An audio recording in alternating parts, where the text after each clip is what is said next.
पूर्वी खबर। रानीगंज थाने की पुलिस को मिली बड़ी कामयाबी। रानीगंज के चांद के मारीडांगा और हल्दी फैक्ट्री इलाके में चोरी की घटना में रानीगंज थाने को बड़ी सफलता हासिल हुई है। इस बारे में रानीगंज थाने की पुलिस की ओर से बताया गया कि खाली घर पाकर बांकुड़ा जिले के काकाडांगा क्षेत्र के आश्रम पारा इलाके के अभियुक्तों ने रानीगंज में चोरी की घटनाओं को अंजाम दिया।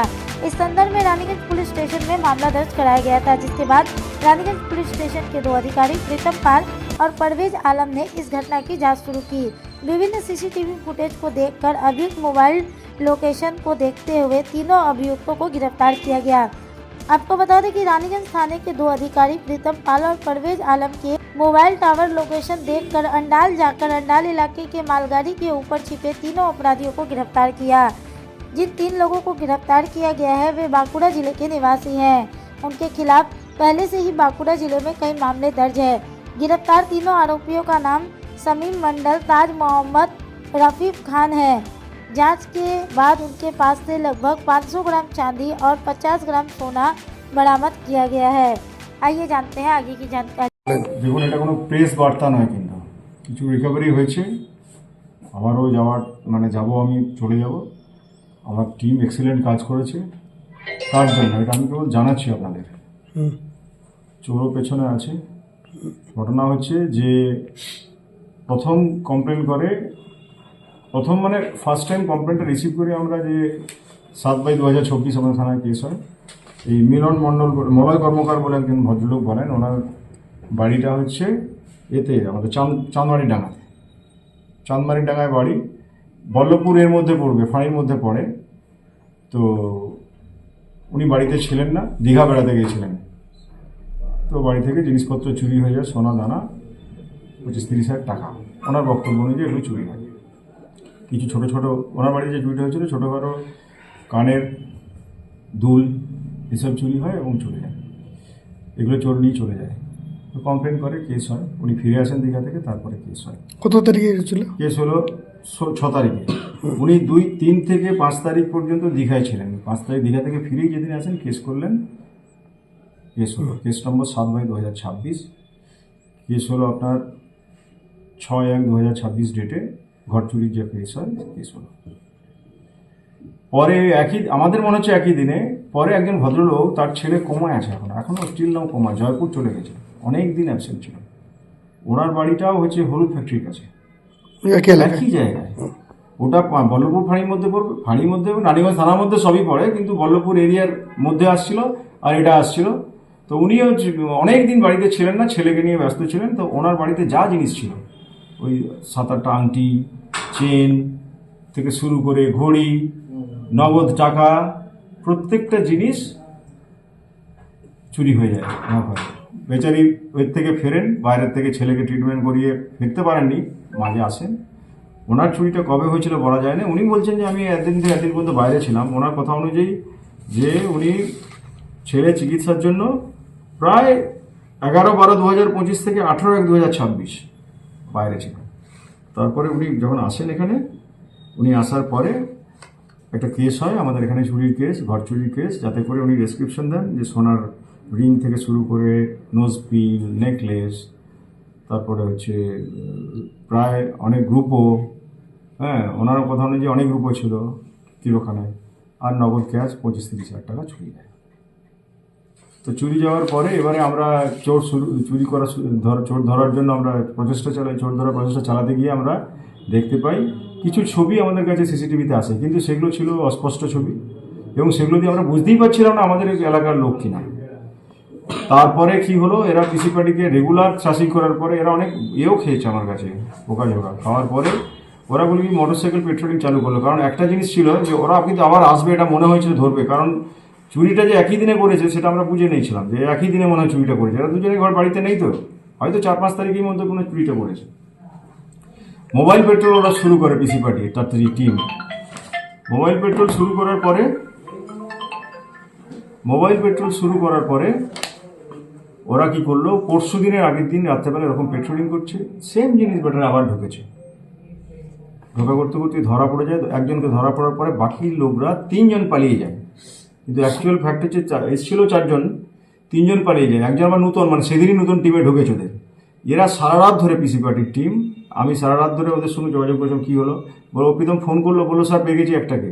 কারণ আমরা অনেককে সন্দেহ করছিলাম, অনেককে পাঠানোর জন্য চেষ্টা করছিলাম, একটা চোরকে হয়েছিলাম এ করতে পারে, মিথ্যা কথা বলছে, কিন্তু রেখে দিয়েছিলাম আমরা, মানে ভাবনা চিন্তা করে চোরটাকে আমরা ছেড়ে বলেছিলাম যে ঠিক আছে যদি দরকার পরে তুলবো, কিন্তু ও জেনুইন নয়, ওটাও কিন্তু প্রীতম বা তার টিম বুঝতে পেরেছিল জেনুইন নয়। আমি ওকে বলেছিলাম এটা জেনুইন নয়, তো বলেছিলাম স্যার ফরওয়ার্ড করতে হবে, একটু দেখি, একটু চেষ্টা করে চেষ্টা করতে করতে আমারও তখন বদলি হয়ে গেছে, আমারও এটা পুলিশের ডিটেকশনটা সবসময় কিছুটা লাখও ফেভার করতে হয়।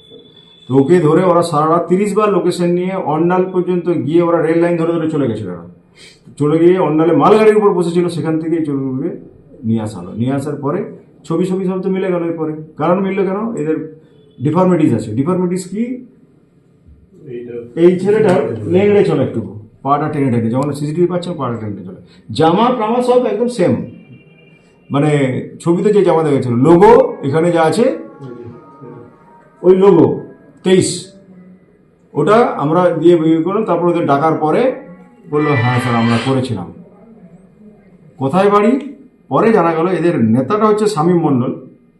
এদের প্রত্যেকটা চোরের বাড়ি হচ্ছে বাঁকুড়া কেঠারডাঙ্গা এলাকার আশ্রম পাড়ার চোর। শামীম মণ্ডল একটা চোর, আরেকটা হচ্ছে তাজ মোহাম্মদ খান, আর একটা হচ্ছে রফিক খান। শামীম মণ্ডল এই না না এই তো হ্যাঁ, এরা আমি দেখাচ্ছি বলে দেখা ছবি কেটে দেবো। তো এরা তিনজনে মিলে কন্টিনিউয়াস হয়েছে এবং প্রফেশনাল চোর, বাঁকুড়া বড়জোড়া যে কোনো জায়গাতে প্রচুর কেস আছে এদের, 10টা করে হাউস থেফট করে। বাঁকুড়া থেকে কোনো লোক এসে এখানে ঢুকে আমার এলাকায় চুরি করবে, আমি কল্পনার অতীত ছিল। আমার এলাকায় যেগুলো হয়েছে সেগুলো আমি ডিটেকশন করে ফেলেছি। গত বছরে 28টা কেসের মধ্যে পাঞ্জাবি মোড়ের পোর্শনটুকু বাদ দিলে, আমি বলছি তো ওর কাছে আছে তবু বলছি, পাঞ্জাবি পোর্শনটুকু বাদ দিলে কোন ফ্ল্যাটে চুরি হয়েছে করতে পারেনি, আর একটা হিরো হন্ডা শোরুমের কাছে কিছু করতে পারেনি। 2-3টে চুরি বাদ দিলে 23টা কেসের ডিটেকশন হয়েছিল 28টার মধ্যে। এবছরের এগুলো আমি ইয়ার পরে হয়ে যাচ্ছে, আর আমারও মনটা খারাপ লাগছিল। আমার বদলি করে দিল, তার জন্য বদলির জন্য মানে আমাকে চলে যেতে হবে ট্রান্সফার। যদি কেসটা ডিটেকশন করে যেতে পারতাম তাহলে লাগতাম, কিন্তু ভগবানের একটু ফেভার করে যাওয়ার পরে বলার পরে যেটা জিনিসগুলো পেলাম, যে প্রপার্টি টোটাল উদ্ধার হয়েছে, যা সোনা উদ্ধার হয়েছে 50 গ্রামের উপর সোনা আছে। আরও উদ্ধার হবে, আরও কিছু কিছু পোর্শন বাকি আছে, সেটা এরা রিমান্ডে আছে এখন। রিমান্ডের পরে সেগুলো উদ্ধার হবে, সেগুলো উদ্ধার করে তারপরে প্রপার যেভাবে করা হয় আইনগতভাবে সেরকমভাবে করা হবে, এবং ওদের যে সমস্ত কেস টেস আছে সেগুলোকেও করা হচ্ছে।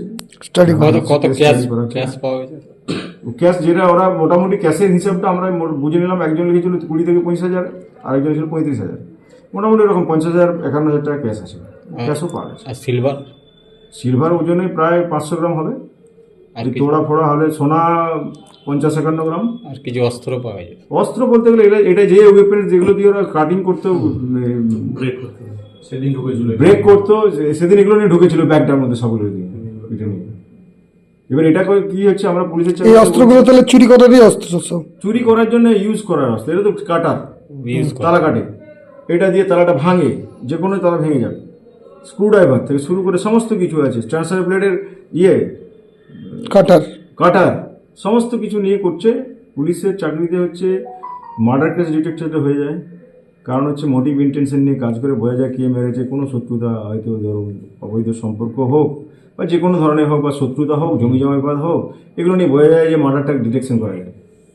ঠিক আছে, ডাকাতিটাও করা যায় সাম এক্সটেন্ট, যদি ডাকাতির কেসটায় চেনা জানা লোক থাকে। আমার যেমন সেনগো গোল্ডের হয়েছিল, সেটা সেনগো গোল্ডেরটা সেটা চেনা জানার কারণেও নয়, অনেক কারণে সিসিটিভি ফুটেজ শুরু করে লোকের অনেক লোক অনেক হেল্প করেছিল।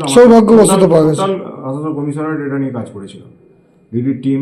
আর সব থেকে টেনাসিটি ছিল আমাদের ডিসি সেন্ট্রাল সাহেবের। উনি কোনো জিনিস হলে একবার ছাড়েন, একটা চুরি কেস হলে ওনার স্ট্যাটাস রিপোর্ট 15 দিনের মধ্যে ডিসি সেন্ট্রাল সাহেবকে আমাদের দিতেই হবে।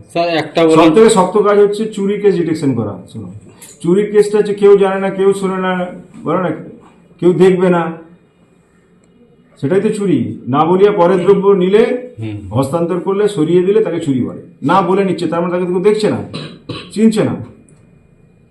তো চুরি কেস ডিটেকশন করা শক্ত, এটা খুব মানে হারকিউলিয়ান টাস্ক ছিল, যে টাস্কটা প্রীতম অ্যান্ড টিম ভালোভাবে খুব করেছে, ভালো মানে অতিরিক্ত ভালোভাবে করেছে।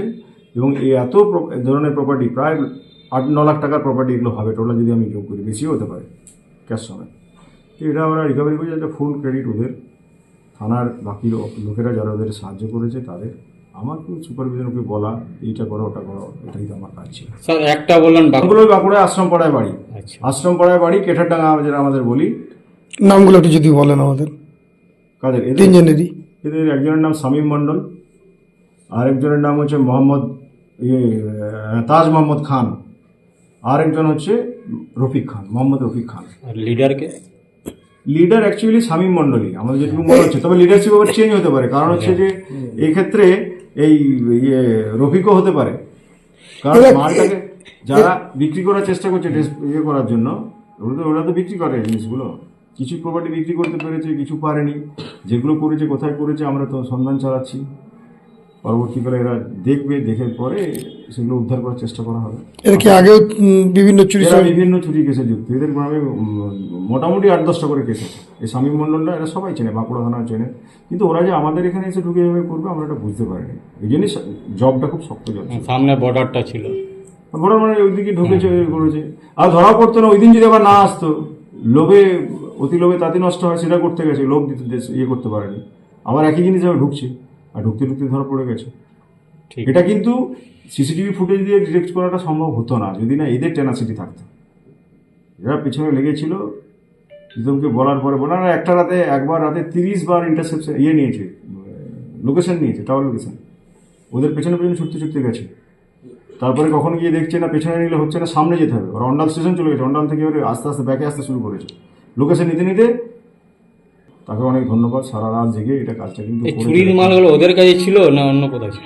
ওদের কাছেই ছিল ম্যাক্সিমাম। আচ্ছা আচ্ছা, এবারে বিভিন্নভাবে বুটিতে ভাগ হয়, টাকাও ভাগ হয়, বিভিন্ন ভাগ করা ছিল, ওদের গাড়িতে রেড করে হয়েছে। আরও যেটা বুটি যদি বিক্রি করে থাকে এরা বলছে, সেটা অন্য একটা জায়গায় আছে, অন্য একটা থানার লোকেশনে আছে। जी, अब तक के लिए बस इतना ही। फिर मिलेंगे अगली खबर में। ऐसी और भी खबरों के लिए बने रहे हमारे साथ, देखते रहे पूर्वी खबर। हमारे चैनल को लाइक शेयर सब्सक्राइब करना ना भूलें और बेल आइकन को दबाना ना भूलें और देखते रहें पूर्वी खबर। पूर्वी खबर, नजर सब पर।